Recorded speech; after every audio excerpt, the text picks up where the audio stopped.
Scholars university দুজন মেয়ে হেঁটে যাচ্ছিল, এর মাঝখানে তারা হাসাহাসি করছিল। সে সবসময় হাসাহাসি করতো। তার দুটা মেয়ে তার দুটা বয়ফ্রেন্ডকে ফোন দেয়, এটা নিয়ে কিছু কথা কাটাকাটি হয়। ক্যাম্পাসের সামনে কথা কাটাকাটির মাঝখানে প্রক্টর অফিসে নিয়ে যাওয়া হয় তাদেরকে।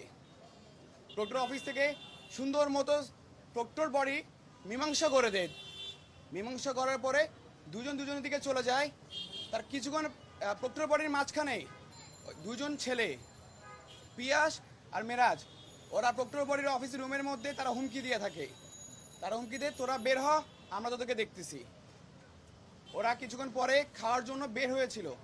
এর মাঝখানে কিছু সন্ত্রাস এসে তাদেরকে আমাদের ক্যাম্পাসের সিঁড়িতে মেরে দিয়ে চলে যায়। এই ঘটনার স্থলে সে সর্বোচ্চ 10 থেকে 15 মিনিটের মধ্যেই ইন্তেকাল গ্রহণ করে। সে আর আমাদের মাঝে নেই। আমাদের ক্যাম্পাস থেকে আমাদের স্টুডেন্টরা সবাই মিলে তাকে তাৎক্ষণিকভাবে কুর্মিটোলা হসপিটালে নিয়ে যাওয়া হয়। কুর্মিটোলা হসপিটালে নিয়ে যাওয়ার পরে তাকে মৃত ঘোষণা করা হয়।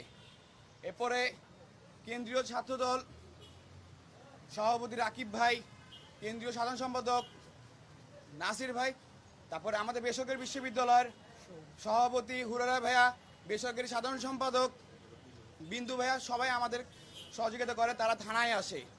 আমাদের ভার্সিটি কর্তৃপক্ষ থেকে রেজিস্ট্রার স্যার আমাদের সাথে থানায় যায়। থানায় যাওয়ার পরে স্যার, তারপরে ভাইয়ারা সবাই ছিল, তারা শুধু একটা কথাই বলছে, যেন সুষ্ঠু তদন্ত হয়ে থাকে। সুষ্ঠু তদন্তের মধ্যে এখন পর্যন্ত সিসি ক্যামেরার ফুটেজের থেকে 3 জনকে ধরানো হয়।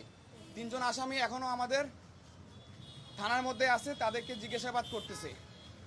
আমি শুধু এটুকুই আপনাদের কাছে বলবো, আমাদের একটা ছোট ভাই চলে গেছে, এরকম আরও অনেক ছোট ভাই চলে যাবে সন্ত্রাসীর হাতে।